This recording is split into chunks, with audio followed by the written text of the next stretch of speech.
जम्मू कश्मीर में बीएसएफ की भर्ती मुहिम में नौजवान जोश खरोश के साथ हिस्सा ले रहे हैं। जम्मू में भी सरहदी इलाकों के लड़के और लड़कियां बीएसएफ और सीआईएसएफ में शामिल होने के लिए कोशां हैं। पेश है समीर भट्ट की ये रिपोर्ट।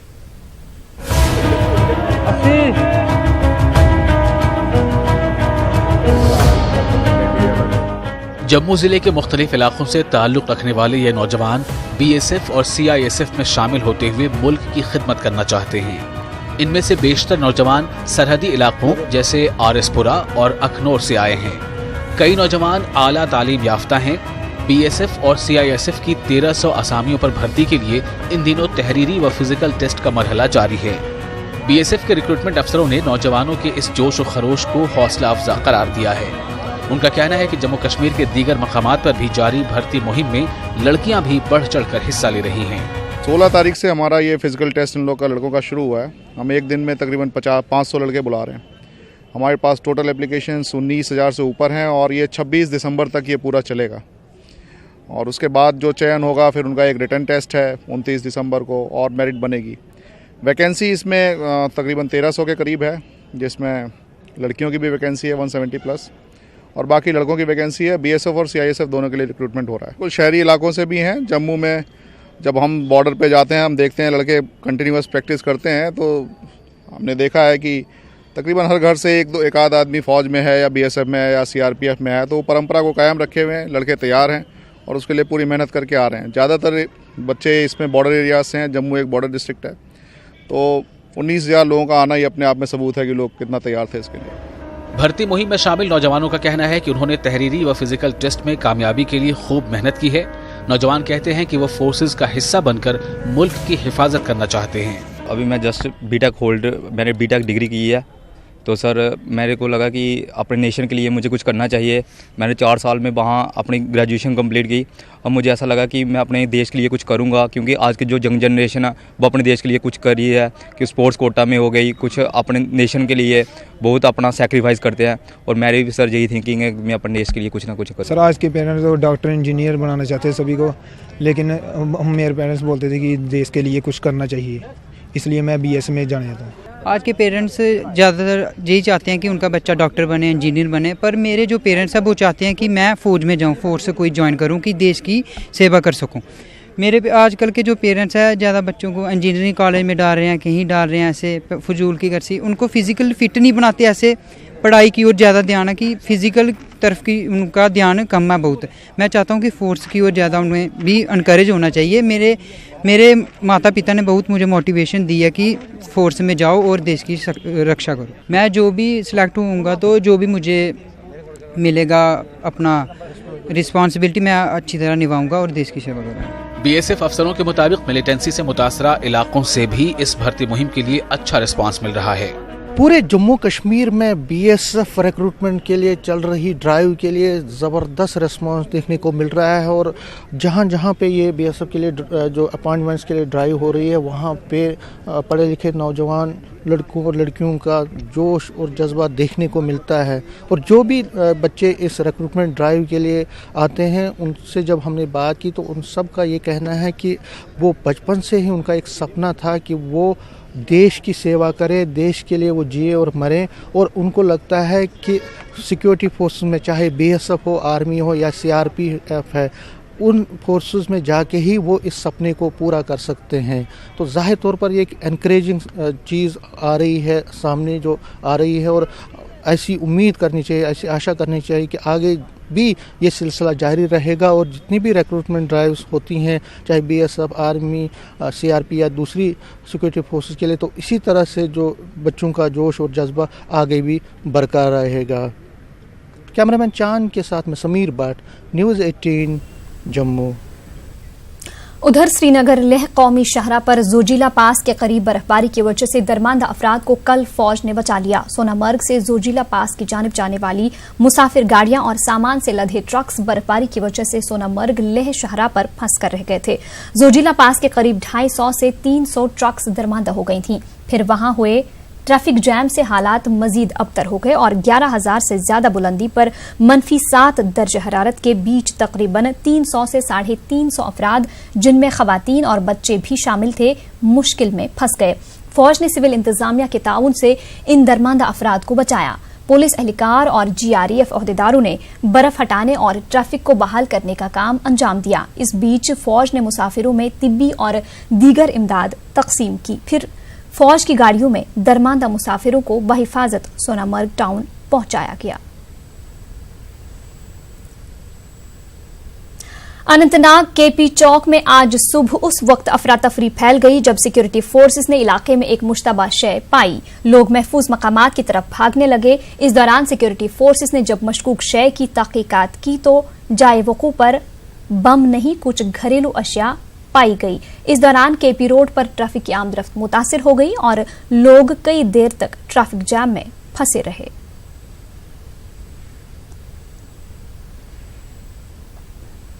वहीं इस बीच वादी कश्मीर में आज भी मामूलाती जिंदगी मुतासिर रहे। श्रीनगर शहर के मुख्तलिफ मकामात पर पोस्टर्स पाए गए जाने के बाद मामूल की जिंदगी पर असर पड़ा। पोस्टर्स में लोगों को दुकानें बंद रखने की धमकी दी गई है। श्रीनगर में दुकानें और दीगर तिजारती मराकिज बंद रहे जबकि निजी गाड़ियों की आमदरफ्त जारी रही। श्रीनगर के हसास मकामात पर सिक्योरिटी के वसी इंतजामात रहे। बारामूला से बानीहाल के लिए आज से इजाफी ट्रेनें शुरू कर दी गई हैं। महकमे रेलवे ने रेल मुसाफरीन की सहूलत के लिए बारामूला से बानीहाल रूट पर 16 इजाफी ट्रेनें शुरू कर दी हैं।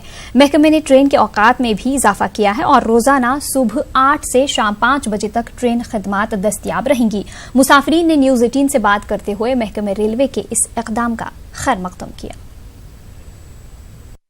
बढ़ो या ट्रेन बढ़ायक अम मिलो वारिया फायदा लुकन तिकाज अम ब्रोह ट्रेन जस पकान या पकान वारिया सामनस पेवान लुकन करन दिक्कत खासकर स्टूडेंट खासकर यम जन मुलाजिम वारिया मुलाजिम अम मिलो वारिया तम फायदा स्टूडेंट वारिया फायदा क्या तम वात पन्निस टाइम पे एग्जाम आस या कुछ जाए ड्यूटी कम वातन सह हेक पन्निस टाइम मुकर टाइम वातित। बहुत ही बेहतर हुआ है। ये आम मुसाफिरों के लिए भी बहुत ही फ़ायदेमंद रहा है क्योंकि इससे जो हमारे मतलब मुलाजिम पेशावर है वो अपने टाइम पे पहुंचता है अपने काम पे।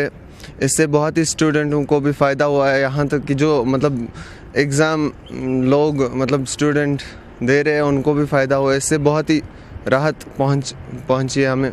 देखिए, पहले हम ये बात बताना चाहते हैं कि जो ट्रेनें है ये हमारे लिए बहुत आसान है। मतलब कि गाड़ी में मुश्किल जाना पड़ता है। कोई किसी का या ड्यूटी पे कोई जाता है यहाँ से बारामूला नहीं पहुँच सकता है। इसलिए हम ये कहते हैं कि जो एडिशनल ट्रेनिंग इन्होंने बढ़ाई है ये बहुत बेहतरीन हुआ है, बहुत अच्छा हुआ हमारे लिए क्योंकि हम वक्त पे पहुंच सकते हैं। कोई ड्यूटी के लिए जाए, कोई एग्ज़ाम के लिए जाए या कोई और किसी काम के लिए जाए, अपने मुकर्रर वक्त पे पहुंच जाए वहाँ पे। कौमी शाहराह 44 पर ट्रैफिक को अपनी मंजिल की जानिब जाने की इजाजत दी गई है। रामबन जिला में भारी बारिश के बाद डिगडोल इलाके में कौमी शाहराह को बंद कर दिया गया था। तामीराती एजेंसी की जानिब से राह हमवार करने के बाद दरमांदा गाड़ियों को आगे बढ़ने की इजाजत दी गई। काजीगुंड से जम्मू जाने वाली गाड़ियों को भी इजाजत दी गई है। स्टैंडर्ड पैसेंजर्स हैं दोनों तरफ up as well as down, उनको हम निकालेंगे and then the normal movement of traffic which is supposed to be from Srinagar to Jammu today will. Rahat initiative बहुत रिसेंटली हमने शुरू करवाया है। अभी इसके जो शेल्टर शेड्स हम बना रहे हैं वो अंडर कंस्ट्रक्शन ही हैं और मैं उम्मीद करता हूँ कि अगले 6-7 दिन में वो शेल्टर्स भी बन जाएंगे। जहाँ तक टीम्स का ताल्लुक है, हमने राहत टीम्स डिक्लेयर की हैं, तो वो स्टैंडर्ड पैसेंजर्स को अपनी अपनी जगहों पे पहुँचा रहे हैं और उनको जितने भी रिलीफ प्रोवाइड कर सकते हैं वो दे रहे हैं। और कोशिश यही रहती है हमारी कि उनको कुछ खाना और कुछ बाकी जो उनको डिफ़िकल्टीज फेस होती हैं, कोई मेडिकल इमरजेंसी होती है, तो उनको हम प्रायोरिटाइज करके जल्द से जल्द निकालने की कोशिश करते हैं। उधर जिला रामबन के शेर कश्मीर इमरजेंसी अस्पताल बटुत की खस्ताहाली की वजह से अवाम को सख्त मुश्किलात का सामना है। नजदीक रहने की वजह से जम्मू श्रीनगर कौमी शाहराह पर होने वाले सड़क हादसात के बाद जख्मियों को पहले बटुत अस्पताल ही मुंतकिल किया जाता है, लेकिन डॉक्टरों की किल्लत, ब्लड बैंक के न होने और इंफ्रास्ट्रक्चर की कमी की वजह से अक्सर जख्मी जम्मू रेफर होने के दौरान दम तोड़ देते हैं। वहीं लेडी गायनेकोलॉजिस्ट, सर्जन, डॉक्टर समेत अस्पताल में स्टाफ की किल्लत से आम लोगों को सख्त मुश्किलात दरपेश हैं।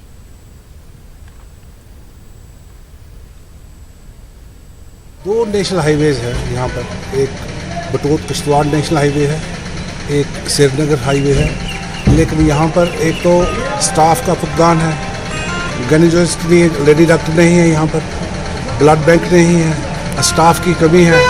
ये यहाँ पर BMO को बिठाकर ये समझ लीजिए एक पोस्ट ऑफिस का काम कर रहा है। यहाँ से दवाइयाँ आती हैं, उन दवाइयों को यहाँ से डिस्पैच करना है, छोटे छोटे डिस्पेंसरीज में, बस इसके अलावा कोई नहीं है। यहाँ पर जो ख़वातीन, हामला ख़वातीन हैं, उनके लिए कोई इंतज़ाम नहीं है।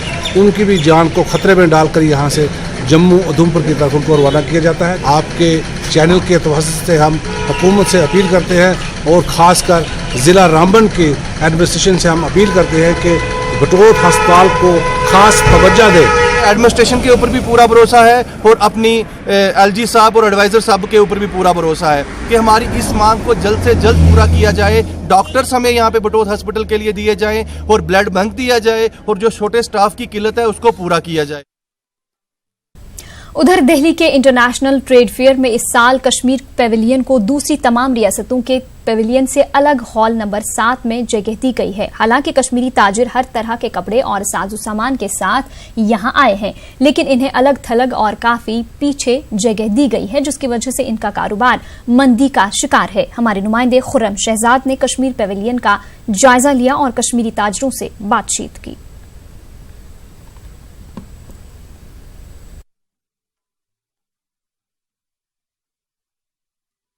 स्टॉल है तो ये मतलब लेडीज़ निकालती हैं, सुई का काम है, तो वो से शॉल लगाए हैं, हैंडलूम के हमने मतलब स्टॉल है हमारा। कैसा रिस्पांस आ रहा है? ठीक है, कोई इतना ज़्यादा नहीं है, तो फिर भी निकल रहा है, मतलब थोड़ा थोड़ा चल रहा है। अच्छा रिस्पांस है। क्या क्या क्या चीज़ें लेकर आए? हमारे पास शॉल्स हैं, सूट्स हैं, स्टोल्स हैं, हर एक चीज़ है, एम्ब्रॉयडरी पश्मीना वगैरह में है। हमारे पास ये जामा है पश्मीना का, 85,000 का है। इसमें 1.5 साल लगा है बनाने में। इसमें सारा हाथ से करते हैं कढ़ाई। हाँ जी, हम जो है ये कश्मीर का ही कुछ काम तलाश रहे हैं और हैंडवर्क एम्ब्रॉयडरी पे थोड़ा सा हमारा फोकस है।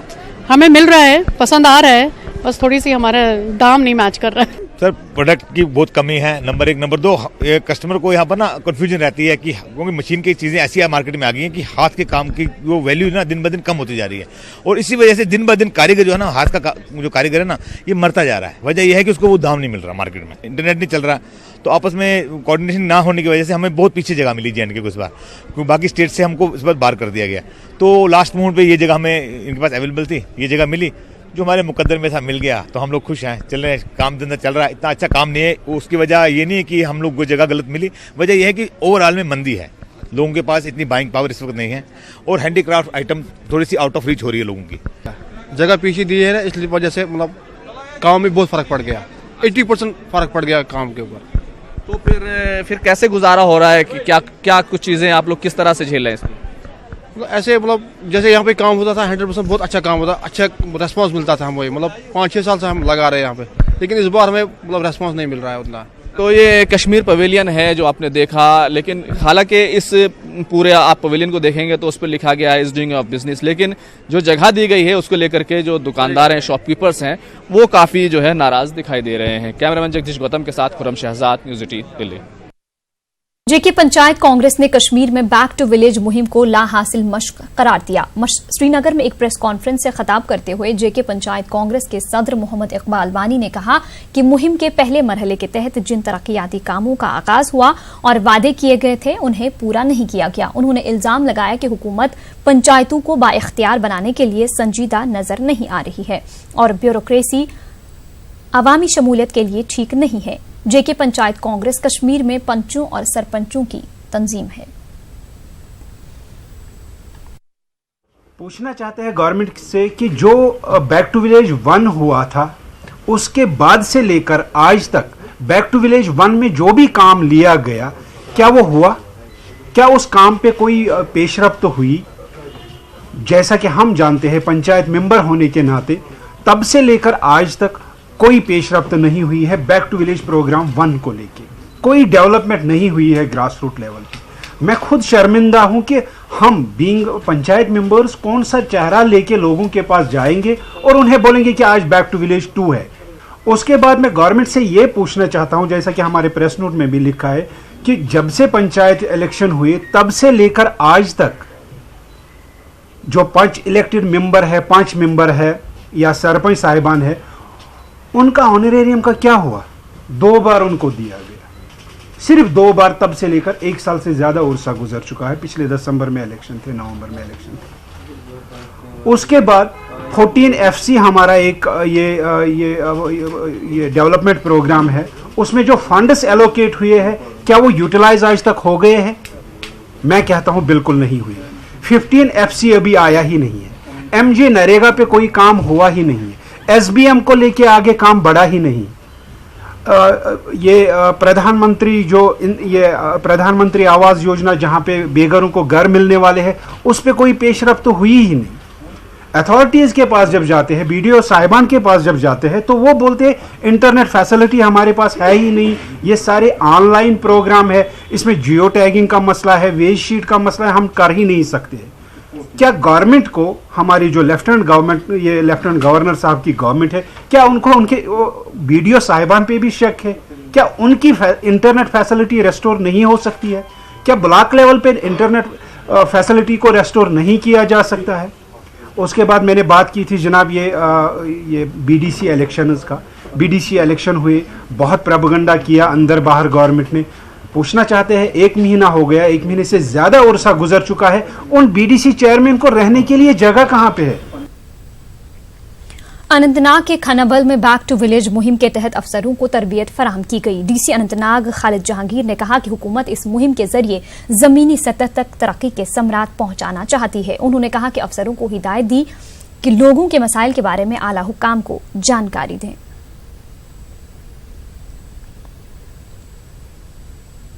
Faces and very disappointed faces has really cheered up. Which will revolve around back to village. किए जाने वाले अफसरों और ओहदेदारों का तरबियती प्रोग्राम मुनाकिद किया गया। DC कुलगाम शौकत एजाज भट्ट ने प्रोग्राम का इफ्तिताह किया। DC ने शुरका पर जोर दिया कि वो तमाम हिदायत पर अमल करें और इस प्रोग्राम को कामयाब बनाएं। इस मुहिम के तहत जिला की तमाम पंचायतों में प्रोग्राम मुनाकिद किए जाएंगे। मुतय्यना अफसरान पंचायतों में 1 रात और 2 दिन कयाम करेंगे। कश्मीर न्यूज में आपका दोबारा इस्तकबाल करते हैं। सयाहती मकाम गुलमर्ग में बर्फ पर चलाए जाने वाले स्लेज काफी मकबूल हैं। दुनिया भर के सयाह स्लेज पर सवारी करना पसंद करते हैं। वहीं गुलमर्ग में इस पेशे के साथ काफी तादाद में लोग जुड़े हैं। पेश है गुलमर्ग से हमारे नुमाइंदे मुनीर हुसैन हुरा की ये रिपोर्ट।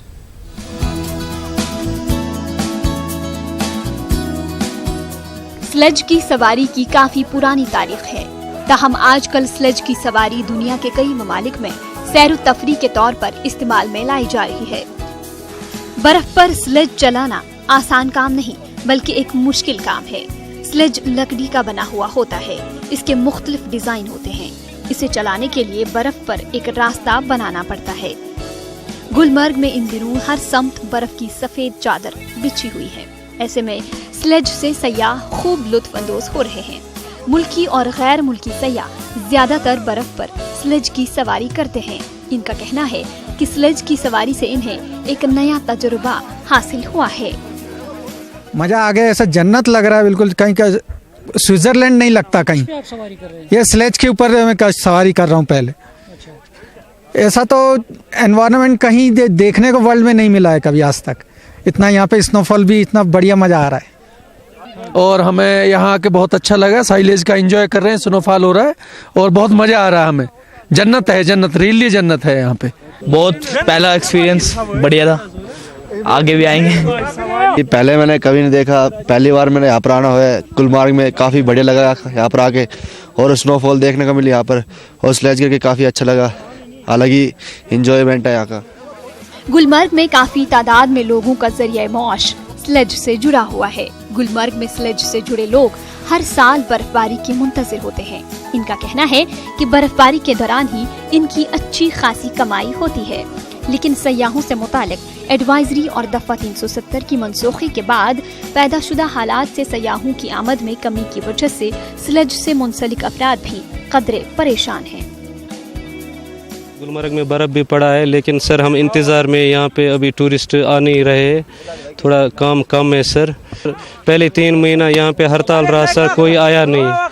उसके बाद सर अभी यहाँ पे हम इंतज़ार में थे, यहाँ पे टूरिस्ट आएगा, लेकिन सर आजकल खाली 4-5 गाड़ियाँ, यहाँ पे कम से कम 40,000 लोग काम करते हैं सर। टूरिस्ट आना चाहिए, हमारा रोज़गार मिलना चाहिए सर। हम भी बाल बच्चे वाले यहाँ पे सर। ये बोलते हैं, बड़े बड़े दावा करते हैं कि हुकूमत मतलब हम ये करेंगे वो करेंगे, लेकिन सर कुछ नहीं, कोई नहीं करता है यहाँ पे। इंतजार शीन गि पुन ये मान रोजगार मान स्लेज पे सोरे कह रोजगार बे अम बगैर कहें यूत शीन पे तेल सोन रोजगार आसा ये मान शीन पे पचे खरीदार आज टूरिस्ट वूरिस्ट तक कम आज कम ज्यादा तूत तो खास कहें ये आज कम कम तम वजह से यह आय तीत टूरिस्ट कहें क्या गो ये हड़ताल वड़ताल गो तवे तम वजह से आय तीत टूरिस्ट कहें यह आय कम यह कम कम सोन रोजगार गो सुई ये टूरिस्ट ज्यादा कुदरती हुस्न से मालामाल गुलमर्ग हर मौसम में सयाहों की दिलचस्पी का मरकज रहा है। अब जबकि जम्मू कश्मीर को यूनियन टेरिटरी बनाया गया है तो हुकूमत को चाहिए कि यहाँ की सयाहत को ज्यादा से ज्यादा फरोग देने और सयाहों को कश्मीर की जानिब राग़िब करने के लिए इक़दामात करें। गुलमर्ग से न्यूज़ 18 उर्दू के लिए मुनीर हुसैन हुर्रा की report. Jammu Kashmir citizens party के सदर प्रोफेसर इस्माइल आशना ने हुकूमत से मुतालबा किया है कि तमाम ज़ेर हिरासत सियासी लीडरान को इंसानी बुनियादों पर फौरी तौर पर रिहा किया जाए। प्रोफेसर आशना का कहना था कि इन लीडरान की तवील हिरासत से उनके अफराद खाना तरह तरह की परेशानियों में मुब्तला हैं। सियासी क़यादत आज ज़ेर हिरासत है, उनमें अक्सर मेंबरान जो हैं, अक्सर शख्सियतें जो उनकी हैं वो बुज़ुर्ग हैं, उम्र रसीदा हैं और उनकी सेहत ठीक नहीं है कि मौसमी हालात यकायक बदल गए जिसकी वजह से उनकी परेशानियों में, उनकी मुश्किलात में मज़ीद बिगाड़ पैदा हुआ है, उन्हें उनकी तकलीफ़ात में इजाफ़ा हुआ है। इसलिए हमारी गुजारिश है इंतज़ामिया से, मैं जम्मू कश्मीर सिटीजन्स पार्टी के सदर की हैसियत से उन्हें मुदीबाना गुजारिश करता हूँ इंतज़ामिया से कि इन बुज़ुर्ग सियासतदानों को रिहा किया जाए।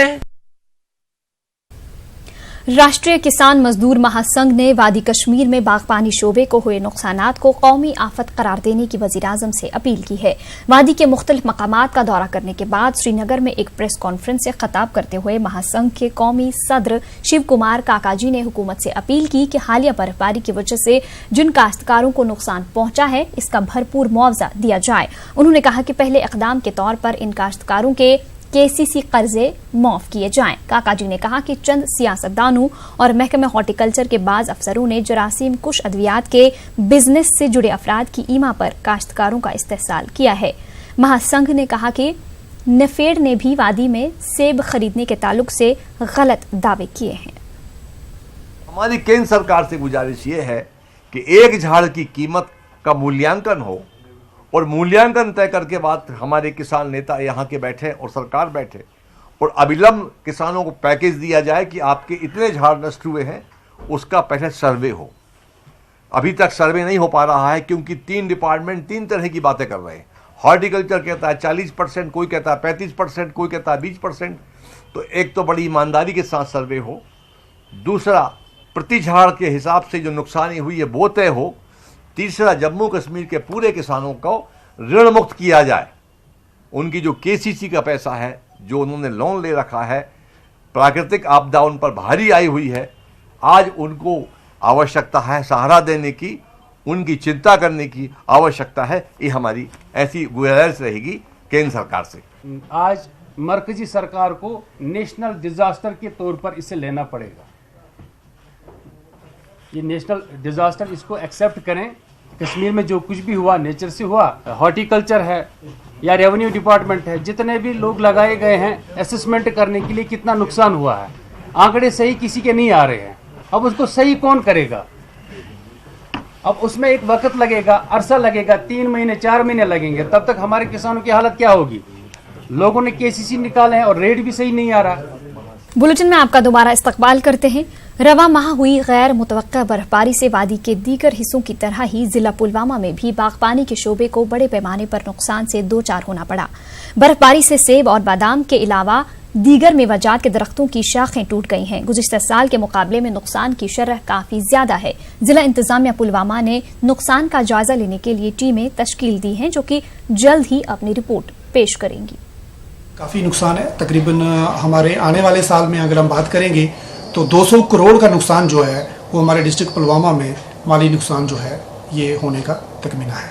जो हमारा एक प्रिलिमिनरी असेसमेंट है 30 to 40% हमारा जो ऑर्चर्ड्स हैं उसमें लॉसेस हुए हैं। इस सैटरडे तक हमारे पास पूरी लिस्ट आ जाएंगी और ऑलरेडी प्रपोजल हमने भेजा है गवर्नमेंट को, जो 7-8 तारीख को ये अनसीजनल जो हैवी स्नोफॉल हुआ था उसको नेचुरल कैलेमिटी डिक्लेयर करने का, ताकि हम लोग SDRF नॉर्म्स में जो भी रिलीफ और कंपनसेशन है वो हम अपने लोगों को मुहैया करा सकें। सर, कुछ इलाकों में अभी भी किसानों का कहना है कि टीमें नहीं पहुंची है। जी देखिए, जैसे मैंने आपको बताया, अभी भी 3-4 दिन इसमें एक्सरसाइज अभी कंप्लीट होनी है, क्योंकि काफ़ी वास्ट स्केल पर ये डैमेजेस हुए हैं, तो टीम्स जाकर वहाँ पर जायजा ले रही हैं।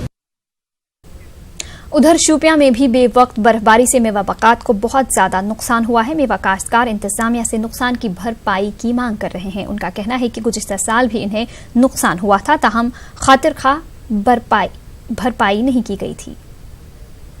शोपियान की आवाम की तरफ से, जो कि रिमोट एरिया और यहाँ ज़्यादा नुकसान होता है, हम लेफ्टिनेंट गवर्नर साहब, डिविजनल कमिश्नर साहब, खासकर डिप्टी कमिश्नर शोपियान से ये गुजारिश करते हैं कि हमारा जो लोन है KCC है, अब तो आप वो थोड़ा डिक्रीज किया जाए। इस साल 2018 में भी बहुत शदीद नुकसान यहाँ पे हुआ है और लोगों को उस मुआवजे का कोई, यानी कि किसी को मुआवजा नहीं मिला है।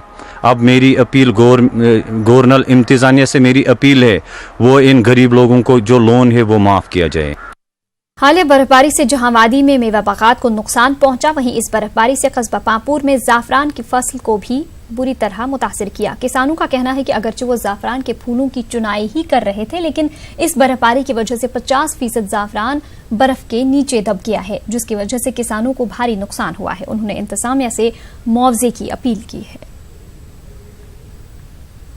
बादाम कुल फुट, कोंग मोकलियो, ब्योल गुलमुत, वह पे अत रूद, मगर यह पे पत्थर, यह खोन कोंग, वह क्या अत गोस क्या तारुन मुआवजा क्या बी क्या सारे जमींदारों बेचारों बचा। वेरी अनफॉर्चुनेट कि कई सालों बाद जब एक सैफरॉन की एक अच्छी खासी फसल तैयार हुई थी, तो अनटाइमली स्नोफॉल की वजह से काफ़ी डैमेज हुआ है सैफरॉन को। तो लेकिन where on the job administration ने इसका नोट्स लिया है। हॉर्टिकल्चर के साथ साथ हम जितना भी सैफरॉन को डैमेज हुआ है उसकी असेसमेंट कर रहे हैं। तकरीबन हम मुकम्मल कर चुके हैं। 1-2 दिन में हम डिप्टी कमिश्नर साहब को सबमिट करेंगे और इंशाल्लाह बहुत ही जल्दी इनको मुआवजा भी फराहम किया जाएगा।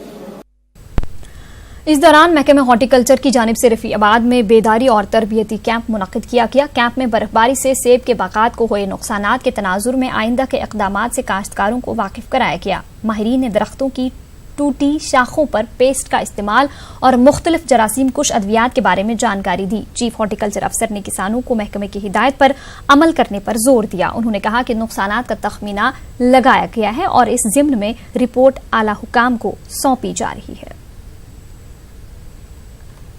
क्योंकि जो मार्केट में पेस्ट्स बनते हैं, हॉर्टिकल्चर डिपार्टमेंट में बार बार ये कहा कि इन पेस्ट्स को बगैर पूछे इस्तेमाल मत करो, क्योंकि उसमें ज़्यादातर जो है ना वो पेंट्स है जो हम मकानों में या दीवारों पर लगाते हैं। वो पेंट्स आप बागों में इस्तेमाल नहीं कर सकते हैं, उसके लिए उसमें ज़्यादा डैमेज ही हो जाएगा, फ़ायदा कुछ नहीं मिलेगा। तो पेंट हमने दिखाया इनको, जो बोटिक स्पेस जिसे हम कहते हैं, इसको हम कैसे बनाते हैं।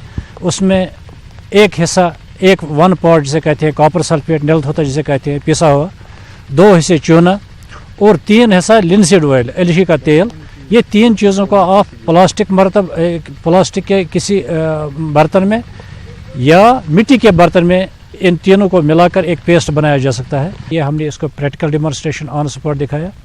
फिर इसको बागों में हम कैसे इस्तेमाल करते हैं ये भी हमने दिखाया। और जो टहनियाँ टूटी है इनको कैसे जोड़ दिया जाता है, या अगर काटना है उसको कैसे निकाल सकते हैं। काफ़ी इंटरेक्शन हुआ, लोगों ने काफ़ी इसमें दिलचस्पी दिखाई और हम उम्मीद करते हैं कि यही पेस्ट, बोटिक स्पेस जिसका नाम है, ये पेस्ट लोग इस्तेमाल करेंगे। करतारपुर राहदारी खोले जाने के बाद अब पीओके के मुजफ्फराबाद में वाक़ कश्मीरी पंडितों के मुक़द्दस मकाम शारदा पीठ खोले जाने की भी उम्मीदें जागने लगी हैं। कश्मीरी पंडित रविंदर पंडित 24 नवंबर को करतारपुर जा रहे हैं। इनसे बात की हमारे नुमाइंदे खुर्रम शहजाद ने।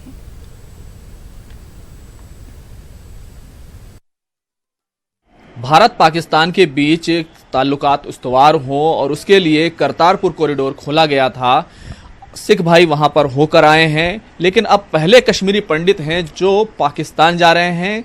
करतारपुर कॉरिडोर और करतारपुर में वहां से गुरुद्वारा है, वहां पर जा रहे हैं। हमारे साथ रविंदर पंडित जी मौजूद हैं जो जाने वाले हैं, परसों जाने वाले हैं। पंडित जी, आप वहां पर जा रहे हैं, क्या दिल में एहसास जग रहा है? देखिए, मैं सेव शारदा कमेटी कश्मीर से हूँ, मैं उसका हेड हूँ। हमारी पहले से ही मुहिम चल रही है, स्ट्रगल चल रही है शारदा पीठ को खुलवाने की, जो पीओके में है। पर ये यात्रा शुरू होने से हमारे जो है इतनी उम्मीदें बढ़ गई हैं कि हम बड़े खुश हो गए कि करतार, हमने बड़ा वेलकम किया। पाकिस्तान के प्राइम मिनिस्टर को भी लेटर लिखा, इंडियन प्राइम मिनिस्टर को भी कंग्रेचुलेशंस करी है हमने। बहुत उम्मीदें जगी, करतारपुर यात्रा शुरू हुई है। शायद अब शारदा की बारी है, शारदा यात्रा भी खोली जाए 72 साल ये जो आप करतारपुर जा रहे हैं, क्या शेड्यूल है, कितने लोग जाएंगे, कैसे जाएंगे? हम लोग वहाँ से कुछ बीच रास्ते से भी मिल रहे हैं, वहाँ जाके चंडीगढ़ से भी और वो सब। मैं यहाँ से दिल्ली से जा रहा हूँ 24 को, परसों मेरे को परमिशन मिली है, यानी कि संडे को मैं जा रहा हूँ, एतवार को सुबह, और पूरे दिन की परमिशन रहेगी और वापस उसी दिन पर लौटना पड़ेगा। ये एक कंडीशन है। और इस कंडीशन में भी ये कंडीशन है एक इस पे परमिशन पे कि आप इसके बियॉन्ड नहीं जा सकते हैं। जैसे हम चाह रहे थे, कुछ दोस्तों से वहाँ मिले, सियालकोट में अभी 72 साल के बाद मंदिर खुला है शिवालय टेम्पल, उधर जाने की हमारी ख्वाहिशें हैं, पर उधर नहीं जाने दे रहे। तो ठीक है, करतारपुर खोलने से उम्मीदें जगी, हमारी स्ट्रगल और मुस्तहकम हुई है। हम प्रधानमंत्री जी से भी ये आग्रह करेंगे और पाकिस्तान के प्रधानमंत्री से भी कि अब शारदा पीठ की बारी है, शारदा पीठ को भी खोला जाए। और ये एक बहुत अच्छा कदम है, एक कॉन्फिडेंस बिल्डिंग मेजर है। शुक्रिया। तो ये थे पंडित जी, और जिन्होंने कहा कि वो चाहते हैं, और जिस तरह से करतारपुर राहदारी खोली गई और एक और रास्ता खुला है, तो एक और उम्मीद जगी है, और ये उम्मीद है कि बहुत जल्द जो है वो पूरी होगी। इस तरह की उम्मीद कर रहे हैं सारे कश्मीरी पंडित और 20 करोड़ फॉलोअर्स शारदा पीठ को लेकर के। खुर्रम शहजाद, न्यूज़ 18, दिल्ली। बौद्ध समाज के आलमी रूहानी पेशवा दलाई लामा ने औरंगाबाद में मुनाकिदा सह रोजा आलमी बौद्ध धम्म परिषद में शिरकत की। इस पुरवकार तकरीब में ऑल इंडिया भिक्षु संघ के सदर सदानंद महावेश्वर महाथीरो भी मौजूद थे। इस मौके पर दलाई लामा ने मीडिया से बात करते हुए हिंदुस्तानी तहजीब व सकाफत की दिल खोलकर सत्ताइश की। उनका कहना है कि हिंदुस्तान की हजारों साल पुरानी तहजीब, अदम तशद्दुद और भाईचारे ने दुनिया भर को अमन व आश्ती का पैगाम दिया है, जिससे कोई इनकार नहीं कर सकता।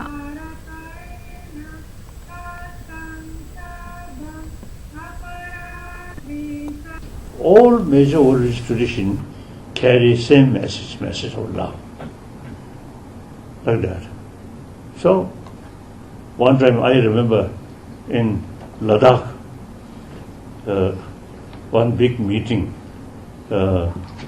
The local imam. Now he expressed as a Muslim our love towards Allah, and same time we must extend our love towards entire creature of Allah. Wonderful, wonderful. 1,000-year-old Indian tradition. Karuna, ahimsa, with ahimsa, religious tolerance. It's really relevant to today's world. Kathua के मुखर्जी चौक में खवातीन की जानिब से तैयार करदा अशिया की नुमाइश का एहतमाम किया गया। इस नुमाइश में बीजेपी महिला मोर्चा जम्मू कश्मीर की सदर रजनी सेठी और साबिक वजीर प्रिया सेठी ने भी शिरकत की। नुमाइश में कदीम दौर में इस्तेमाल होने वाली अशिया को पेश किया गया। कसीर तादाद में लोगों ने इस नुमाइश का मुशाहिदा किया। जो पुराने लोग हैं जो इन चीज़ों को किया उनको रिवाइव करना चाहिए। उनको जो है आने वाले समय के अंदर उनको जितनी भी एडमिनिस्ट्रेशन हेल्प दे सके वो देनी चाहिए, उपलब्ध करवानी चाहिए। और खासकर ऐसे जो स्किल्ड जो इलाके हैं उनको जो है उभार के और ऊपर टैलेंट को उभार के लाना चाहिए। काफ़ी जोर डाला जा रहा था कि ड्यूटी बनने के बाद हमारी पहचान खत्म हो जाएगी, तो हमें लगता है कि पहचान जो है रिवाइव हो रही है। क्या देखते हैं? मुझे लगता है कि 101% जो 70 सालों से दबाया जा रहा था जिस तरह से जम्मू कश्मीर को 110% जो है यूटी बनने के बाद और खासकर 370 हटने के बाद हमारी पुरानी सभ्यताओं के ऊपर काम कर रहे हैं, जिससे हमने बैक टू विलेज जो इनिशिएटिव है वो यही इनिशिएटिव है कि आप विलेज से जो है आपका अपना जो आपका रूरल एरियाज है 70% जो है रूरल बसता है भारत देश के अंदर, रूरल के अंदर। तो इनको जब तक हम रिवाइव नहीं करेंगे और खासकर जम्मू कश्मीर के अंदर ये जो बैक टू विलेज का जो सेकंड आपका वो चल रहा है, तो ये एक इम्प्रोवाइज्ड वो है चीज़ है। आने वाले समय के अंदर आप देखेंगे किस तरह से एडमिनिस्ट्रेशन और जो लोकल लोग हैं किस तरह से एक तालमेल बनता है और एक जो सभ्यता जो है हमारी दोबारा से वो रिवाइव होती है। ये सब मोदी जी की देन है। हमारे प्रधानमंत्री मोदी जी जो विरासत हमारी छुपी हुई थी उसको उजागर कर रहे हैं और ख़ासतौर से महिलाओं को जो सम्मान दे रहे हैं सराहनीय है। और मुझे गर्व महसूस होता है कि मैं उस पार्टी की कार्यकर्ता हूँ, महिला मोर्चा की अध्यक्षा हूँ, जहाँ महिलाओं को सम्मान मिलता है और महिलाएं जो काम कर रही हैं, चाहे हस्तकला हो, चाहे किसी भी फील्ड में हो, आज पायलट तक हमारी बहनें बन गई हैं। वो सब महिलाओं की जो उनके गुण हैं वो मोदी जी कहीं ना कहीं उजागर कर रहे हैं। उसी के तहत आज कठुआ में हमारी महामंत्री उपदेश अंडोत्रा जी ने ये कार्यक्रम रखा है। जो अलग अलग समाज है यहाँ पर उनको एकत्रित किया है। लक्ष्य हमारा एक ही है कि महिलाओं की जो उनकी अंदर की जो छुपी हुई कलाएं हैं वो बाहर निकालना। और मुझे यहाँ देखकर बड़ी खुशी हुई कि जो डोगरा कल्चर कहीं ना कहीं लुप्त हो रहा था वो आज यहाँ राजमा चावल के तहत और जो उन्होंने हाथों से बनाई हुई चीज़ें हैं ये आज कठुआ जिला ने सिद्ध कर दिया है। अभी हम देख रहे हैं कि fast food and old food, traditional food, तो इसके बीच में कितना फर्क समझते हैं? नहीं, फास्ट फूड के कारण आप लोग भी समझ सकते हैं कि कितनी बीमारियां आजकल के बच्चों में आ गई हैं। अगर वो ट्रेडिशनल फूड को बढ़ावा दिया जाएगा तो वाकई बच्चे भी समझेंगे कि उनके ट्रेडिशनल फूड्स क्या हैं और उसकी अहमियत वो मानेंगे और हेल्दी भी रहेंगे। मुझे लगता है आने वाले दिनों में आप देखेंगे इसके आगे प्रभाव देखने को मिलेंगे। पाकिस्तान ने एक बार फिर सीज फायर की खिलाफवर्जी की है। अखनूर के पलावाला सेक्टर में पाकिस्तान ने फायरबंदी मुआहदे की खिलाफवर्जी की, जिससे लोग सहम कर रह गए। लोगों ने वजीर आजम से पाकिस्तान को मुंह तोड़ जवाब देने का मुतालबा किया।